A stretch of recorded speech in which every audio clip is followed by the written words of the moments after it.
1960년대에 제작된 영화 중에 제목이 에덴의 동쪽이라는 영화가 있습니다. 제임스 딘이 출연을 해가지고 아주 유명해진 영화죠. 원래 소설이었습니다. 존 스타인백이라는 분이 이 소설을 쓴 것을 영화화했는데 오늘 우리 성경의 본문이 되는 그 창세기 4장에 가인이 아벨을 죽이고 그리고 이제 에덴 동쪽에 놋이라고 하는 땅으로 도피했다. 이제 이 기사를 가지고 모티브를 삼아서 소설을 썼습니다. 이 에덴의 동쪽에 나오는 그 아버지 이름은 아담 트라스크인데 두 아들 중에 둘째 아들은 믿음이 좋았어요. 그리고 아주 모범 청년이었습니다. 그래서 그 둘째 아들이었던 아론을 굉장히 편애합니다. 그런데 큰아들은 거칠고 불만에 찬 눈초리를 가지고 아주 가족에서 뛰쳐나가려고 애를 쓰는 그러한 아들로 표현이 됩니다. 이름이 카알이라고 하는 이름을 사용했는데 아버지는 그 집을 뛰쳐나간 엄마의 피가 그 아들에게 흐른다고 생각을 해가지고 그 아들을 아주 미워했습니다. 근데 이 영화에서 카알 역을 맡았던 사람이 제임스 딘이에요. 제임스 딘은 평생 영화를 3편밖에 못 찍었습니다. 이 영화 찍고 그해 또 하나 찍고 다음에 하나 찍고 그다음 바로 사고로 세상을 떠났죠. 근데 그의 그 눈은 늘 우수에 차 있는 그러한 눈이었습니다. 이유 없는 반항이라고 하는 그 영화에서도 그 담배 이렇게 늘 그냥 계속 펴대고 그리고 청바지 입고 이렇게 나와서 아주 반항적인 시대의 아이콘이 되었었죠. 그래서 이 에덴의 동쪽이라고 말을 하면 지리적으로 보면 이제 창세기 3장 4장에 아담과 하와가 이제 범죄를 하고 쫓겨나간 쪽이 동쪽입니다. 에덴의 동쪽. 그리고 이제 더 이상 생명나무에 들어오지 못하도록 천사를 통해서 화용검으로 이렇게 막고 있는 자리가 동쪽이었습니다. 그래서 이 놋이라고 하는 그 땅의 이름이 유랑, 방랑 이런 뜻을 가지고 있거든요. 그러니까 사람들이 쫓겨나서 정서없이 방황하는 인간의 모습을 대변하는 그러한 땅으로 이 에덴의 동쪽을 의미합니다. 그러나 이것은 지리적인 의미뿐만 아니라 실존적인 의미도 있습니다. 하나님 없이 살아가는 사람들의 삶의 현장, 이것을 에덴의 동쪽이라고 말할 수 있을 겁니다. 늘 하나님 없이 살아가는 삶의 현장 속에는 죄를 범하고 그리고 그곳에서는 늘 허무와 절망 속에서 신음하며 살아가고 있는 그러한 삶의 현장이라고 말을 할 수가 있겠죠. 이러한 삶의 현장에서 일어나는 일들을 계속 이제 성경이 기록을 하고 있습니다. 오늘 본문 안에는 세 종류의 사건이 기록이 되어 있습니다. 그래서 첫 번째 우리가 먼저 생각해야 될 것은 여호와를 떠난 가인과 그의 후손들의 이야기를 살펴볼 수 있습니다. 16절 보겠습니다. 가인이 여호와 앞을 떠나서 에덴 동쪽 놋 땅에 거주하더니 아내와 동침함에 그가 임신하여 에녹을 낳은지라 가인이 성을 쌓고 그의 아들의 이름으로 성을 이름하여 에녹이라 하니라. 여러분 아주 오래된 정말 고대 사회에 사람들의 모습을 성경이 기록을 하고 있습니다. 근데 가만히 살펴보면 그들의 삶이 나이가 거의 1000년을 살아가고 또 그들의 살아가는 모습들이 어떻게 보면 지금의 우리에게는 얼토당토하는 이야기처럼 보여질지 모르지만 그들이 살아가는 삶의 모습은 오늘 21세기를 살아가는 우리들의 모습과 별반 다를 바가 없다라고 하는 사실을 우리는 보게 됩니다. 가인은 하나님의 면전을 떠나서 에덴 동쪽의 놋 땅에 정착을 합니다. 아마도 더 이상의 방랑을 멈추겠다라고 하는 생각을 했던 것 같아요. 그래서 그곳에서 결혼을 하고 아이를 낳았습니다. 그 아이의 이름이 에녹. 그리고 그 땅에 성을 건축했습니다. 그래서 자기 아들의 이름을 따서 에녹성이라고 이름을 붙였던 것입니다. 이곳이 그 당대의 문명의 요람이었습니다. 그곳에 성을 쌓고 그래서 도시가 형성이 되고 사람들이 모여들고 그래서 그곳에 직업이 생기고 많은 사람들이 그곳에서 여흥을 즐기고 이런 일들이 이 성 안에서 일어나게 된 것이죠. 여러분, 오늘 우리도 어떻게 보면 가장 최첨단의 문명 속에 살아가고 있습니다. 그러나 이 문명들이 우리에게 편리함도 제공해주고 우리로 하여금 자부심을 갖게 만드는 것도 사실이지만 동시에 이 가인의 시대처럼 이런 최첨단 문명이 우리들에게 행복을 보장해 주지는 못합니다. 오늘 우리가 살아가고 있는 이 시대의 문명의 정체가 무엇인지 우리는 이 가인의 이야기를 통해서 우리는 살펴볼 수가 있습니다. 가인의 삶을 두 가지로 정리할 수가 있을 것 같아요. 하나는 가인은 여호와 앞을 떠난 삶을 산 사람입니다. 가인이 하나님의 경고를 무시하고 아벨을 죽입니다. 하나님께서는 그런 아벨도 포기하지 않으시고 그의 잘못을 뉘우치고 회개하기를 기다리시지만 그러나 가인은 회개하지 않습니다. 결국 하나님의 면전을 떠나서 에덴 동편 놋 땅에 거하게 됩니다. 그 땅에서의 삶은 하나님을 잊어버리는 삶입니다. 내 마음대로, 내 판단대로, 내가 원하는 욕구대로 살기 위해서 하나님을 무시하면서 살아가는 삶입니다. 이런 삶을 살게 되면 행복할 거라고 생각을 하지만 그러나 그런 삶은 하나님의 형상으로부터 점점 멀어져가는 삶이고 그리고 허무함만 남는 삶입니다. 그런데 하나님의 면전을 떠나서 살아가는 가인의 삶은 성을 쌓는 것으로 귀결이 됩니다. 가인은 그곳에서 방황의 종지부를 찍으면서 높은 성을 쌓았습니다. 왜 성을 쌓았을까요? 성을 쌓았다는 얘기는 불안하다는 얘기입니다. 하나님께서는 가인에게 가인이 보호받을 수 있는 표식을 해주었어요. 그렇지만 하나님을 떠난 가인은 하나님이 주신 그 표식마저도 믿지 않았어요. 믿을 건 나밖에 없다고 생각을 했습니다. 그러니까 나를 만나는 자들이 나를 죽일지도 모른다라고 하는 두려움 속에 살아가면서도 그는 하나님을 의지하지 않았습니다. 인간이 가지고 있는 가장 밑바닥에 있는 욕구가 안전의 욕구입니다. 안전의 문제가 해결되지 않으면 우리는 가치 있는 삶으로 나아가지를 못합니다. 가인도 자기 안전의 문제가 가장 시급했던 것 같습니다. 그래서 자기를 위해서 성을 쌓은 거죠. 불안한 사람일수록 더 담장이 높아집니다. 더 큰 성을 원하고 높은 성을 쌓습니다. 창세기 11장에 가면 인류가 높은 성을 쌓죠. 우리는 그것을 바벨탑이라고 이야기를 합니다. 왜 성을 쌓았을까요? 두려웠기 때문에. 노아의 홍수로 말미암아 죽었던 그 기억들이 그들로 하여금 두려움에 사로잡혀서 어떤 물이 넘쳐도 끄떡없는 높은 성을 쌓을 수밖에 없었던 것입니다. 가인은 동생을 죽였습니다. 그러나 늘 두려움에 살았습니다. 아마 가인 시대에는 무기가 없었기 때문에 돌로 아벨을 쳐 죽였을 것입니다. 여러분 총이나 칼로 죽이는 것하고 돌로 죽이는 것하고 느낌이 다릅니다. 더 잔인해야 가능합니다.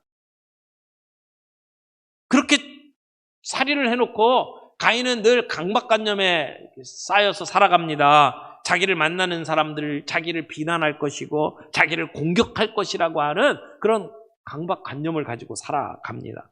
그래서 아무도 내 삶에 들어오지 못하도록 철통 방어를 합니다. 그러기 위해서 성을 쌓습니다. 문을 잠급니다. 그리고 경계를 합니다. 망을 봅니다.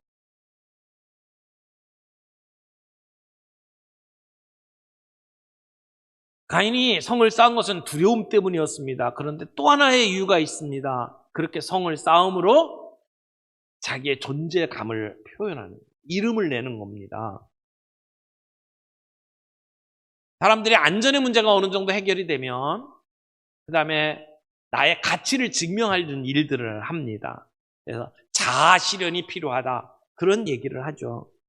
어떻게 보면 이 가인이 성을 쌓은 것은 가인의 자아를 실현하는 것이다. 이렇게 말할 수가 있습니다. 그곳에서 사람들을 모읍니다. 그곳에서 화려한 문명을 개척합니다. 가인 시대에 이미 다양한 문명들이 시작이 되었습니다. 20절부터 말씀을 볼까요? 여기에 람에게 자녀들이 나오는데요. 20절. 아단은 야발을 낳았으니 그는 장막에 거주하며 가축을 치는 자의 조상이 되었고, 람에게 첫째 아들의 이름은 야발입니다. 가축 치는 자의 조상이 되었죠. 그러니까 1차 산업에 종사했던 사람입니다. 근데 그 아우의 이름이 유발입니다. 21절에 보면 유발이니 그는 수금과 퉁소를 잡는 모든 자의 조상이 되었으며, 그러니까 문화예술의 창시자입니다. 고고하게 증거를 이렇게 살펴보면 인류가 제일 먼저 발견한 것들 중에 하나가 악기였습니다. 요즘에 베스트 작가로 아주 많은 사람들에게 알려져 있는 사람이 있죠. 사피엔스라든지 호모데우스라고 하는 책을 쓴 사람의 이름이 유발 하라리라고 하는 사람입니다. 이 유발이라고 하는 이름이 성경에 나오는 지금 이 두 번째 아들의 이름하고 같습니다. 이 사람은 예술의 원조가 된 거죠. 아마 사람들이 함께 모이는 곳에는 늘 이런 문화가 있잖아요. 노래도 있고 술도 있고 이런 일들이 벌어지지 않습니까? 그러니까 수금을 타고 퉁소를 부는 모든 사람의 조상. 그러니까 수금은 현악기입니다. 퉁소는 관악기입니다. 그러니까 현악기, 관악기를 자유자재로 다룰 수 있는 그러한 연주가이기도 하고요. 그 사람이 만나는 사람들에게 늘 음악을 선사했던 것 같아요. 그러니까 전문 음악인으로서 이 유발이 활동을 했던 것이죠. 22절의 말씀을 보면 실라는 두발가인을 낳았으니 셋째 아들 이름이 나옵니다. 두발가인. 그는 구리와 쇠로 여러 기구를 만드는 대장장이가 되었습니다. 역사를 보면 아주 오래전부터 이 구리를 사용해서 무기를 만들었습니다. 그래서 청동기 시대, 그 다음에 철기 시대 이렇게 넘어오잖아요. 근데 여기서 말하는 여러 가지 기구라고 하는 것은 농사를 짓는데 사용하는 기구도 있겠습니다만은 날카로운 기계, 그러니까 사람들 사이에 늘 다툼이 있게 되고 그 다툼은 곧장 전쟁으로 이렇게 번지고 했죠. 그래서 서로 죽이고 죽이는 일들이 생겼습니다. 전쟁이 많아지면 많아질수록 무기가 필요합니다. 두발가인은 이런 무기를 만들어내고 그걸 팔았어요. 그러니까 그 당대에 아마 상당히 많은 부를 축적했을 거라고 생각을 합니다. 이 람에게는 딸도 있었어요. 두발가이의 누이인 나아마가 있었습니다. 이 나아마라고 하는 이름의 뜻은 아름다운, 우아한, 화려한 이런 뜻을 가지고 있어요. 그러니까 보통은 딸을 낳았다라고 하는 것이 성경에 기록이 되어 있지 않는데 지금 네 남매를 이야기를 하면서 세 사람의 이름을 넣고 여기에 나아마를 집어넣었던 것은 특별한 의미가 있었기 때문이라고 봅니다. 그러니까 아름다운 화려한이라고 하는 이름의 내용을 살펴보면 그 시대에 접어들면서 사람들은 이 아름다움에 대해서, 미학에 대한 관념들을 갖기 시작했다, 이렇게 생각할 수 있습니다. 이런 모습들을 이렇게 살펴보면 이 에녹 성에 있었던 삶이 그렇게 아름답고 그렇게 좀 서로 돕고 섬기는 그러한 모양새보다는 무기를 휘두르고 폭력이 난무하고 그리고 쾌락을 추구했던 그러한 삶의 모습들이었을 것이다 라고 추측을 하게 만듭니다. 여러분, 사람들이 직업을 가지고 어떤 문명을 개척해 나가는 일들은 잘못된 게 아닙니다. 그러나 하나님이 없는 소위 인본주의를 표방하는 이 문명에는 늘 나를 숭배합니다. 그리고 그곳에는 이기적으로 살아가기 위해서 다툼이 생기고 전쟁이 있고 경쟁이 있을 수밖에 없습니다.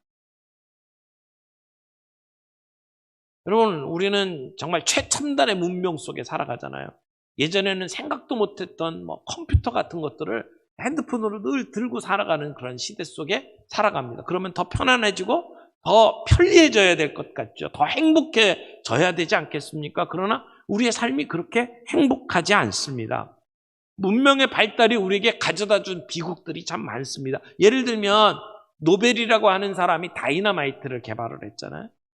그것이 인류를 위해서 연구하면서 개발해낸 작품입니다. 그러나 그것은 파괴하는 데 사용되죠. 그래서 좋은 기여를 하기 위해서 연구하고 만들어낸 것이지만 그것이 인류에게 비극을 가져다 주었잖아요. 그래서 그걸 나름대로 뭔가 속죄하기 위해서 만들어낸 게 노벨상이었습니다. 여러분, 문화와 예술, 과학이 하나님 앞에서 정말 귀하게 쓰임받을 수 있지만 하나님 없는 문명은 우리에게 슬픔을 가져다 줍니다. 허무함을 가져다 줍니다. 우리를 파괴합니다. 가인의 문명은 하나님이 없는 문명이었습니다. 하나님이 없는 문명은 바벨탑입니다. 바벨탑은 하나님께 도전합니다. 오늘 우리는 자기만의 성들을 쌓아가고 있어요. 어떤 사람은 돈으로 자기의 성을 쌓아가고 어떤 사람은 학식으로 성을 쌓습니다. 어떤 사람은 권력으로 자기의 성을 쌓아요. 그곳에 있으면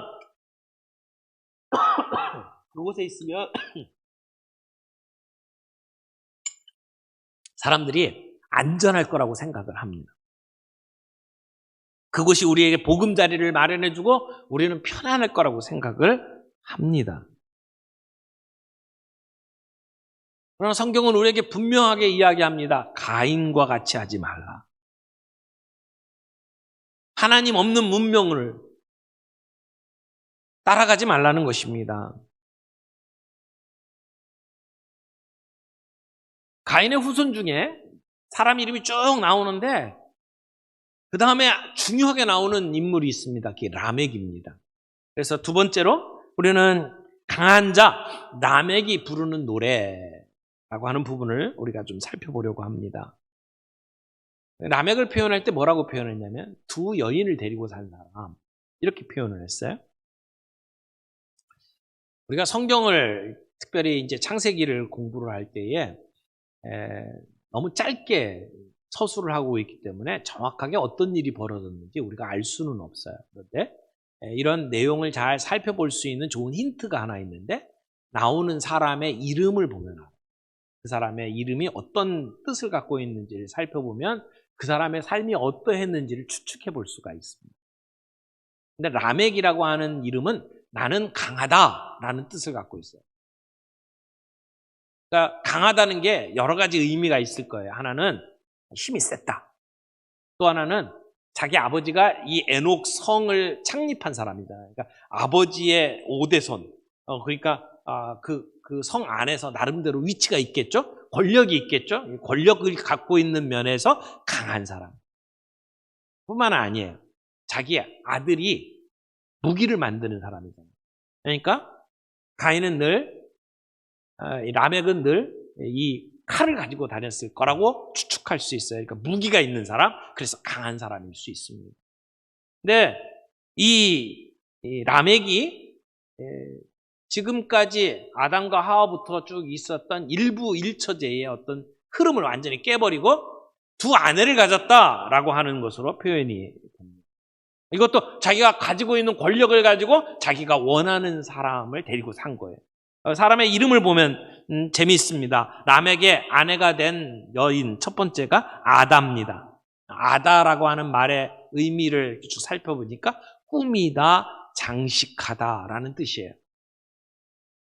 그러니까 꾸미고 장식하는 걸 좋아했던 여인일 수도 있고요. 늘 얼굴, 옷 이런데 화려하게 장식하면서 살아간 사람이라고 말할 수도 있습니다. 이렇게 요즘 말로 이야기하면 화장빨 미인 뭐 이렇게 표현할 수도 있을 것 같아요. 그런가 하면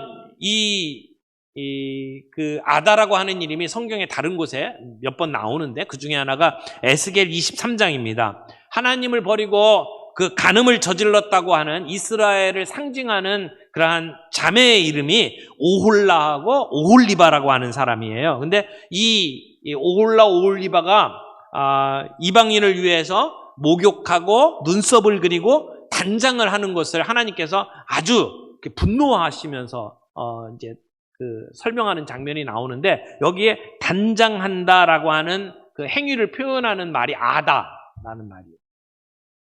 그런가 하면 그 야곱의 쌍둥이 형제 에서가 이방인 아내를 맞이하는데 그 이방인 아내의 이름이 아다예요.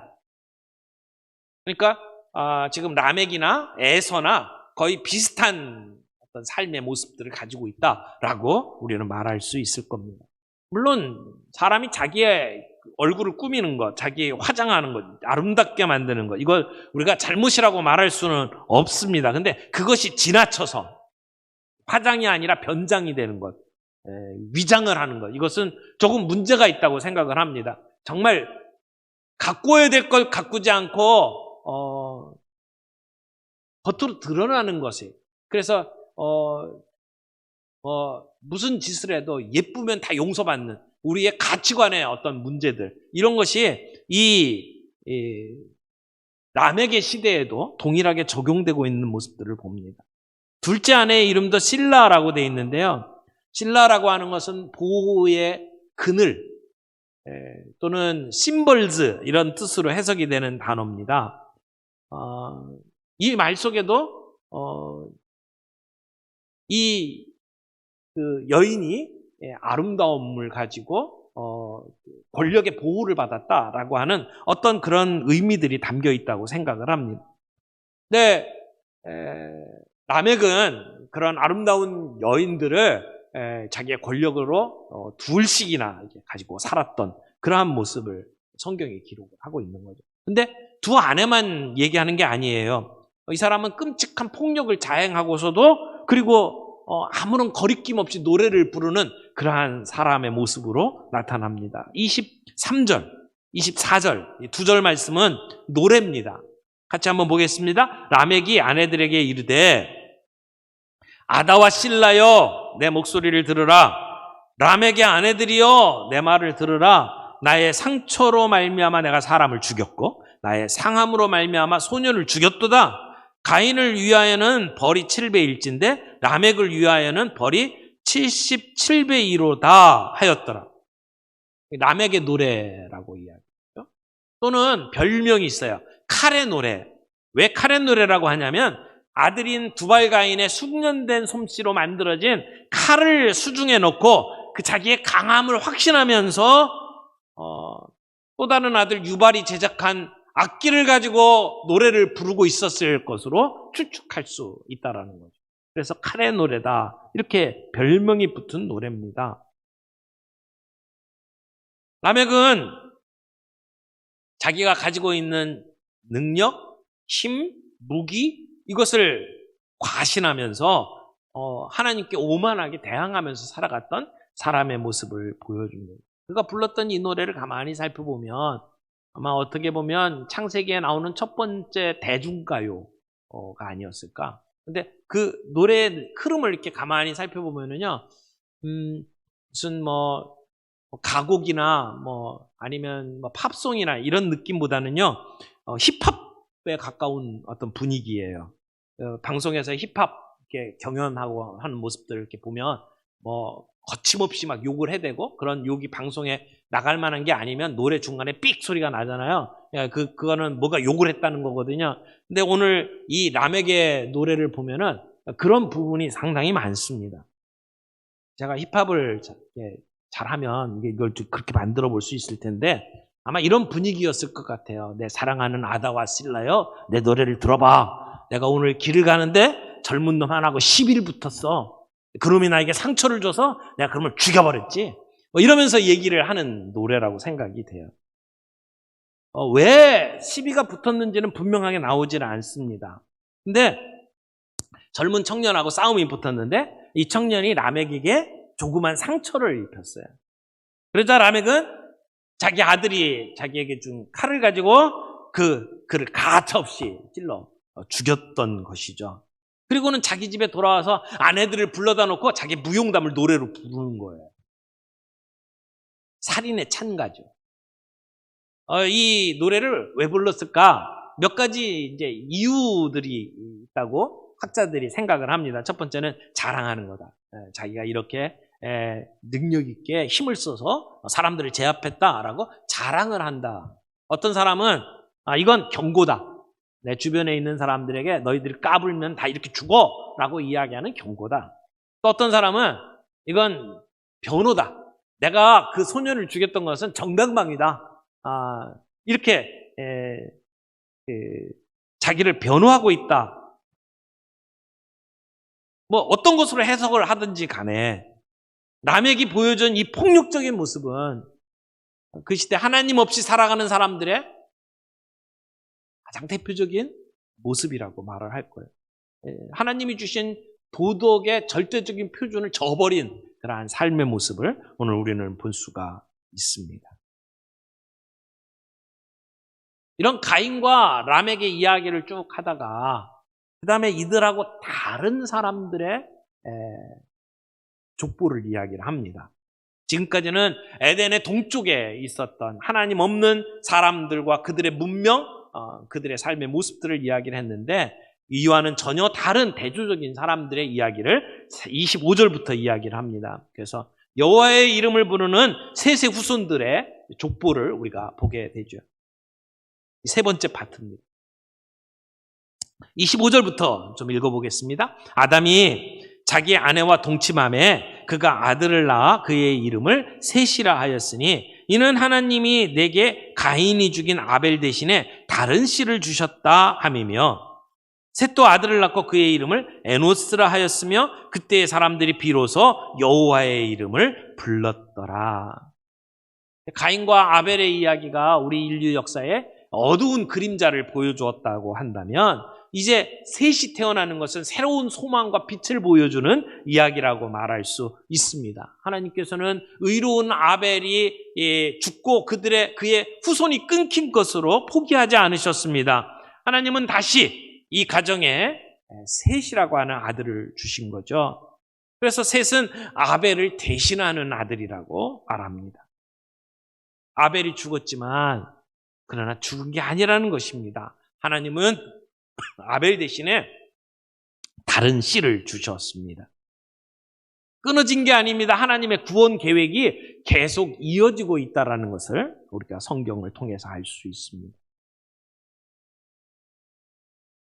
근데 셋의 자손들에 대한 기록이 별게 없어요. 지금 가인의 후손들은 무슨 가축을 키우고 그리고 노래를 부르고 그리고 무기를 만들고 이런 어떤 화려한 문명들에 대해서 소개를 하는데 셋의 후손들은 별게 없어요. 성을 지은 것도 없어요. 대단한 업적이 없어요. 어떻게 보면 정말 미미해 보여요. 화려한 가인의 후손들에 비하면 주눅들 수밖에 없는 그러한 미미한 모습들이에요. 그러나 하나님의 나라의 역사는 그들을 통해서 일어난다는 것을 오늘 우리는 기억해야 합니다. 하나님의 구원의 백성들. 하나님의 방법은 그들을 대항할 수 있는 또 다른 큰 성을 세우는 게 아니라 미미한 것 같이 보이는 한 사람을 이 땅에 주심으로 말미암아 하나님의 구원 역사가 이어지고 있다라고 하는 사실입니다. 오늘 거짓과 불의가 가득한 이 세상 속에서 살인과 폭력이 난무하는 이 세상 속에 하나님의 구원 계획이 어떻게 이어집니까? 하나님의 사람을 통해서 이어지는 것을 볼 수 있습니다. 여기 셋이 아들을 낳고 이름을 에노스라고 그랬어요. 에노스라고 하는 것은 흙이라고 하는 단어에서 파생된 이름입니다. 그래서 연약하다, 순간이다 이런 뜻을 갖고 있습니다. 이 에노스 때에 이르러서 여호와의 이름을 불렀다라고 기록을 하고 있죠. 여호와의 이름을 불렀다, 제사했다, 예배했다, 그런 의미라고 볼 수 있습니다. 물론 그때까지 예배 제사가 없었냐? 아니죠. 가인과 아벨 이야기를 보면 분명히 제사가 있었습니다.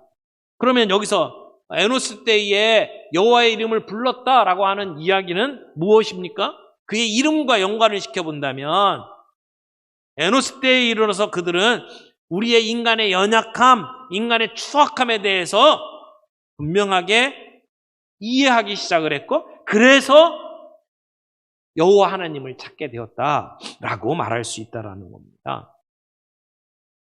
사람이 하나님을 찾지 않는 이유가 뭡니까? 내가 할 수 있다고 생각합니다. 내가 하나님이라고 생각하기 때문에. 내가 할 수 있다고 생각하는 순간 하나님을 바라보지 않습니다. 근데 셋의 자녀들은 우리의 연약함을 인정하면서 하나님께 나왔다는 거죠. 우리의 죄된 모습을 깨닫는 순간 우리는 하나님께 나올 수 있습니다. 하나님의 나라는 이렇게 미미한 것처럼 보이는 연약한 사람들을 통해서 이루어집니다. 마태복음에 보면 예수님의 족보가 쭉 나옵니다. 족보의 내용을 쭉 보면 메시아, 예수님이 메시아로 오신 족보는 정말 흠이 없고 깨끗하고 멋지고 위대한 사람들의 이야기일 것 같지요. 근데 그렇지 않아요. 거기에 나온 여인들 몇 명 나오잖아요. 근데 한결같이 정상적인 사람들이 아닙니다. 어떻게 보면 예수님의 그 족보는 망가진 족보예요. 여러분, 어떻게 메시아가 이 땅에 왔습니까? 미미하고 보잘것없고 망가진 족보를 통해서 이 땅에 왔다라고 말할 수밖에 없는 거죠. 하나님은 심판 가운데, 절망 가운데에서도 우리에게 소망의 빛을 보여주십니다.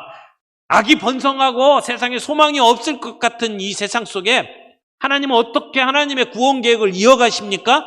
미미하게 보이는 보잘것없는 하나님이 세우신 사람들, 그 사람들을 통해서 하나님의 역사가 이어진다는 거죠. 중요한 포인트는 예배입니다. 여호와의 이름을 불렀더라, 예배입니다.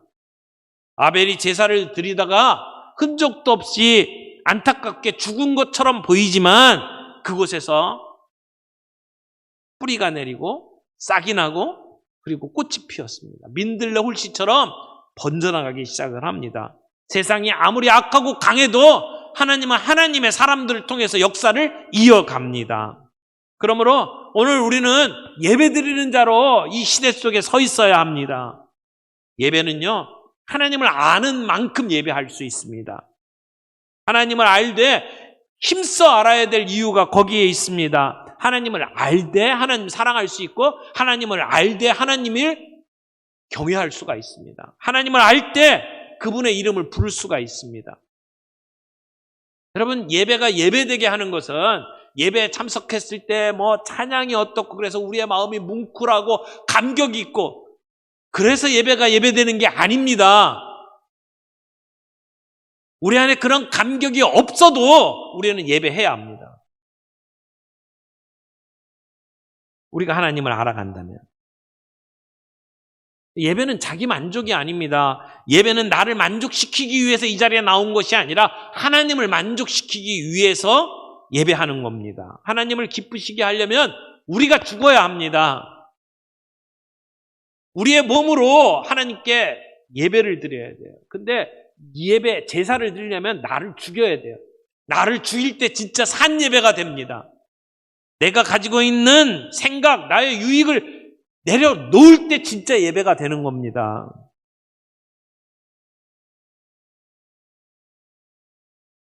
예배는 우리의 삶의 우선순위가 되어야 합니다. 우리의 삶, 24시간 전체가 하나님 앞에 올려드리는 예배입니다만, 그러나 우리의 그 모든 시간, 스케줄 가운데 하나님께 예배드리는 시간이 우리의 삶의 우선순위가 돼요. 그 시간이 가장 소중하고 가치 있는 우선순위에 놓여져 있어야 합니다. 그런 예배가 우리를 우리 되게 만듭니다. 우리가 누구입니까? 내 정체성이 무엇입니까? 예배를 통해서 확인할 수가 있습니다. 우리가 비록 이 세상의 문명 속에 나를 비춰볼 때 미련한 것처럼 보이고 정말 미미한 것처럼 보일지 모르지만 보잘것없는 게 아닙니다. 오늘 우리는 이 예배를 통해서 내가 누군지를 알 수 있게 되고 하나님을 하나님으로 선포하며 예배할 수가 있게 되는 것입니다. 에노스처럼 여호와의 이름을 부르며 나아갈 때 거기에 진정한 소망이 있습니다. 하나님께서 우리를 이 땅에 두신 이유, 그 뜻을 생각하면서 오늘 우리의 삶을 주님 앞에 드리는 예배자로 우리가 설 수 있기를 바랍니다. 이 시간